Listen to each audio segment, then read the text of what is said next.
langsung oleh Presiden GCI Bali, Ida Bagus Agung Gunartawa.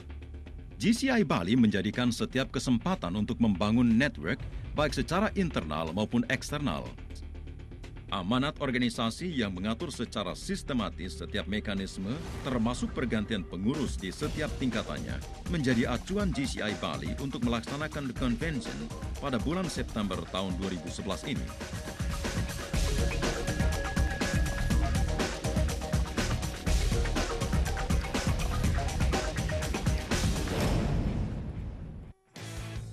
Dalam upaya memupuk semangat sportivitas sebagai konsep dasar terbangunnya kesadaran umat manusia, maka GCI Bali bekerja sama dengan Kadin Bali, Lava Pro, menggelar turnamen futsal antar pelajar dan mahasiswa se-Bali. Masih satu tema dengan penyelenggaraan turnamen futsal sebelumnya, GCI Brotherhood Night juga didorong oleh keinginan GCI Bali untuk menempatkan rasa persaudaraan sebagai simpul utama interaksi dengan sesama umat manusia. Kegiatan yang didukung penuh Maestro Lukis Made Wiante melalui lelang dan pameran lukisan karyanya ini menjadikan Palang Merah Indonesia atau PMI sebagai salah satu institusi yang akan diberikan sumbangan dari hasil lelang dan penjualan lukisan dimaksud.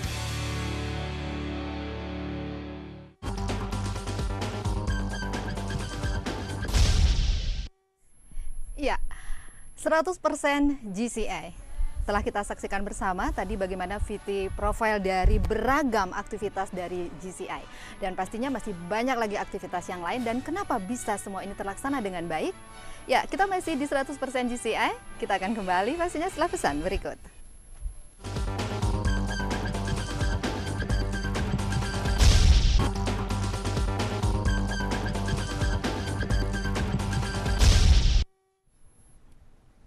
Ya pemirsa, masih di 100% GCI bersama Bapak Gede Sumarjalinggi sebagai Ketua Kadin, dan tentu juga bersama Pas Presiden GCI Bali 2012. Ya, kita manggilnya Beli aja ya, Beli Suardika aja ya. Ya, seperti sebuah kolaborasi yang sangat indah antara Kadin dan juga GCI. Nah, bagi Kadin sendiri nih Pak Gede Sumarjalinggi, bagaimana sih peran Kadin dan bagaimana posisi GCI dan bagaimana pandangan Bapak terhadap keberadaan komponen kedua organisasi ini? Pertama, kalau kita melihat Kadin ini dipentingkan memang oleh negara, karena kalau kita melihat Kadin ini adalah suatu komponen di mana untuk bersama-sama sebagai think tank daripada pemerintah. Ini istilahnya menarik sekali, ini think tank gini ya. Iya, think tank daripada pemerintah dalam bidang ekonomi, karena pemerintah sendiri kan tidak semuanya profesional di bidangnya. Oke lah, mereka mungkin di intelektualnya boleh mungkin pemerintah itu ada tentang bagaimana teori-teori ekonomi, tapi implementasi prakteknya itu ada di Kadin, sehingga untuk mencapai kebijakan-kebijakan yang tepat sasaran dan terimplementasikan itu tentunya melalui Kadin itu sendiri. Nah, kalian melihat sekarang hubungan antara Kadin dengan Junior Chamber. Terus terang, Junior Chamber ini saya adalah salah satu organisasi yang paling saya banggakan, karena kalau kita melihat program-programnya jelas itu adalah tentang kewirausahaan dan peningkatan pribadi atau profesionalisme. Jadi sehingga ini menyebabkan Junior Chamber ini menjadikan mungkin sebagian way of life saya, cara hidup saya. Kenapa? Kalau kita melihat kesuksesan itu kan tidak hanya belajar dari sekolahan. Nah, kenapa seorang profesor ketika berbisnis itu bisa menjadi tidak berhasil gitu? Hanya kemudian ada orang yang tidak profesor tapi mereka berhasil gitu ya Pak Gede? Tidak profesor, tidak lepas dari perguruan tinggi, tapi ketika berusaha itu berhasil. Kan ini ya banyak contohnya ya yang kita lihat itu sukses. Pertama itu karena dia di learning, belajar di perguruan tingginya ini dia tidak serius, mungkin dia di sini lemah. Tapi ketika dia observing artinya dia membaca di koran, selalu membaca hal-hal yang berkaitan dengan ekonomi. Ini juga untuk anak-anak muda nih, jangan selalu ngebut di jalan dan sebagainya. Tapi lebih bagus sekarang kalau memang cita-citanya di pengusaha, satu hal, Anda harus tekun kepada hal-hal yang berkaitan dengan dunia usaha. Jadi kalau mau jadi pengusaha, tekun melihat berita-berita tentang dunia usaha, berita-berita tentang ekonomi. Jadi jangan ketika berita tentang ekonomi langsung pindah channel, pindah. Terus beralihnya ke pembunuhan sadis, beralihnya ke wow. gitu kan jadi. Iya. Nah, jadi learning, kemudian observing. Iya. Ya, observing itu mengamati di TV. Nah, sekarang ini harusnya didengar ini. Harus diamati nih, Harus 100% diamati. ngamatinya ya Pak Gede ya. 100% mengamatinya. Baca koran tentang ekonomi, ya. Terus jangan berharap ketika Anda tidak bekerja dengan keras terus menghasilkan hasil yang luar biasa. Kata Einstein, jangan mengharapkan, hanya orang gila yang mengharapkan hasil yang luar biasa, tapi bekerja biasa-biasa saja. Nah itu, ingat itu motonya ya. Jadi kalau saya lihat, pertama learning, kedua observing, yang ketiga experience. Nah ini harus mulai belajar, dari mulai mahasiswa belajar berorganisasi, karena organisasi itu termasuk dalam salah satu cara untuk mencapai bisnis, manajemen bisnis yang baik. Nah kemudian ya tentu mentoring. Mentoring itu adalah orang-orang yang berpengalaman kemudian memberikan informasi-informasi atau mengarahkan Anda dalam melakukan tugas itu. Saya terus terang, ketika saya banyak melakukan ceramah atau sharing pendapat di kampus-kampus, saya bilang, apa kendala Anda menjadi pengusaha? Yang dia sebutin apa? Selalu uang.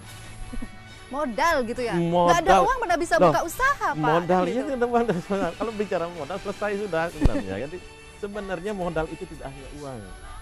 Modal itu ya ada modal sosial. Sosial? Ya, modal intelektual ya, ya. Artinya Anda mempunyai modal pengetahuan yang belajar tadi itu. Ya. Modal sosial penting juga. Modal sosial itu network. Networking. Network itu melalui siapa? GCI adalah salah satu network yang terbaik yang selama ini saya lihat karena worldwide. Kemudian setelah worldwide itu langsung begitu kita masuk ke Junior Chamber, wah jadi promosi Junior Chamber. Tapi tidak promosi, ini kita bicara tapi kenyataan. Ini memang 100% kondisinya begitu ya Pak Made? Kita bicara kenyataan, bukan bicara promosi. Tapi begitu Anda masuk Junior Chamber, Anda mempunyai teman di 123 negara. Wow. Ya. Kemudian Anda mendapatkan ilmu-ilmu yang telah dirangkum, ya. Kemudian di samping itu Anda mendapat mentoring di sana.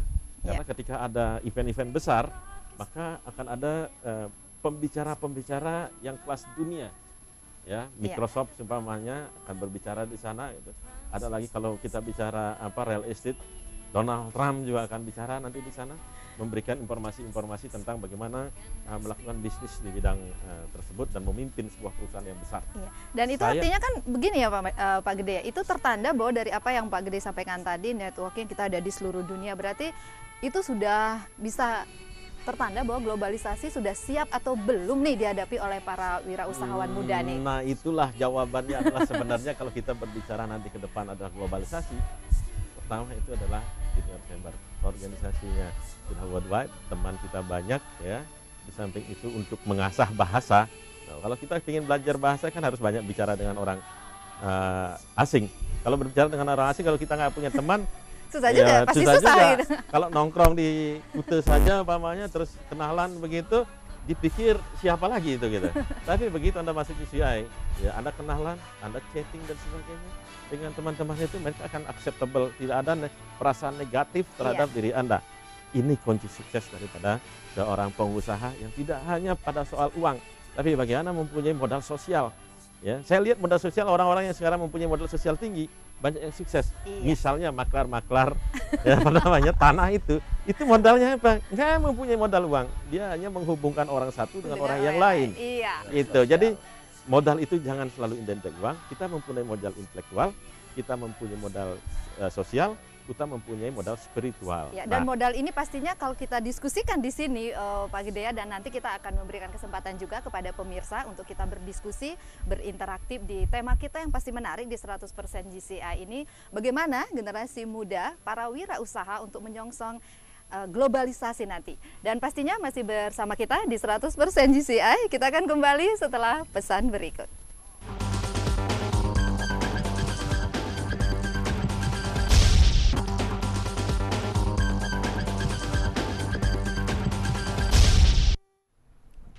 Ya pemirsa, masih di 100% GCI dan tentunya masih bersama Ketua Umum Kadin Bali, Gede Sumarjalingge, dan bersama Pas Presiden GCI Bali 2012, Wayan Suwardike. Ya, menjadi seorang wirausaha, terutamanya bagi generasi muda. Bagaimana sih upaya yang harus dilakukan bagi Kadin, kemudian juga bagi GCI untuk mengajak mereka, karena banyak anggapan bahwa jangan dulu deh ke wirausaha. Mungkin lebih diarahkan kepada mereka yang sudah berumur kali ya. Dan tentunya juga pemirsa, kita nantikan Anda di 231545 untuk nanti bagi pemirsa berdiskusi pada kesempatan 100% GCI ini, dan pastinya akan sangat menarik. Ya, bagaimana Pak Gede Sumarjalinggi? Gini, kalau kita melihat anak muda sekarang ini terus terang pemberaninya Pak, saya lihat sekarang ini banyak mengambil risiko, mempertaruhkan nyawanya di jalan. Waduh, kok sampai begitunya Pak Kalau Gede di ya? dunia usaha memang harus berani mengambil risiko, tapi risikonya tidak seperti risiko di jalan, berani mati. Kan kalau kita yang namanya risiko paling berat apa? Mati. Gitu. Terus kalau berdunia usaha mati tidak, paling lebih miskin gitu. Tapi juga akan lebih kaya kalau kita berusaha sukses gitu. Tapi jangan juga berharap dikayanya mau, tapi di giliran mau miskinnya nggak mau gitu kan ini. Iya, tentu kita nggak mau miskin nih Pak Gede ya. Ini Baik, dan saat ini sudah ada pemirsa yang menghubungi kita. Ya, halo, selamat malam. Ya, halo, selamat malam. 100% GCI. Halo. 100% GCI. Wow, dengan siapa di mana? Tiang dari Gustra, dari Grogak Tengah Tabanan. Wah, ini anak muda nih Wah, ini suaranya kayaknya sih. suaranya muda nih, 17, 27 atau berapa? Tiang mau bertanya kepada Bapak Gede Sumarjalinggi. Untuk begini Pak, saya kan bercita-cita sebenarnya ingin buka warung. Yang pertanyaan saya, selain modal uang, kira-kira modal apa saja yang harus diutamakan selain modal dari keuangan nikah? Kalau boleh tahu nih warung apa dulu nih?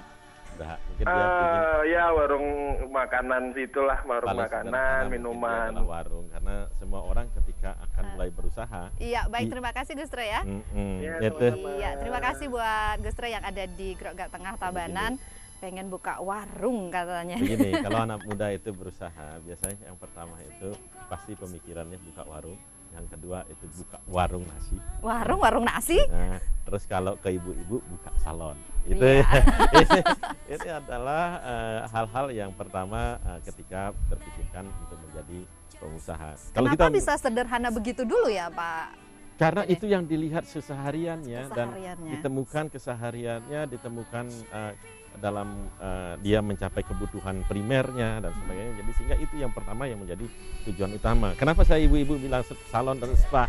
Karena dia pikir ketimbang saya ke salon katanya, kenapa nggak saya buka? Saya bisa menikmati, saya bisa untung gitu. Jadi ini keterkaitan satu dengan yang lain yang pertama mereka inginkan. Saya melihat Anda sudah mempunyai niat, itu sudah bagus. Tinggal sekarang niatan saya itu dalam sebuah pergerakan atau dalam sebuah keinginan untuk menjadi pengusaha. Benar, tidak hanya uang, tapi saya tadi menyebutkan adalah modal spiritual. Modal spiritual itu adalah kalau orang luar sekarang ini banyak menyampaikan the power of trust. Stephen Covey itu bukunya terkenal sekali sekarang itu, artinya kekuatan daripada kepercayaan. Nah, sepintar apapun Anda, kalau Anda mempunyai seumpamanya tadi itu modal intelektual, modal sosial, ya, modal uang kapital tadi. Nah, kemudian Anda tidak mempunyai modal spiritual. Modal spiritual ini adalah modal kepercayaan. Maka ini pun hilang semuanya. Sepintar apapun Anda, sehebat apapun Anda, kalau orang tidak percaya, orang tidak mau bekerja sama. Inti daripada sebenarnya kalau boleh dibilang pengusaha. Kalau dulu zaman saya kuliah itu selalu kita berbicara tentang dunia usaha itu selalu kemandirian. Kemandirian, tapi nggak tahu nih kemandiriannya seperti apa. Kemandirian harus berdiri dari sendiri dan sebagainya. Baik. Tapi zaman sekarang sudah berubah. Seperti sekarang apa? itu networking. Bekerja iya, sama. Maka dari itu Anda harus mulai lagi dengan bagaimana membangun jaringan, bagaimana Anda membangun kepercayaan, ya, melalui Junior Chamber banyak sekali.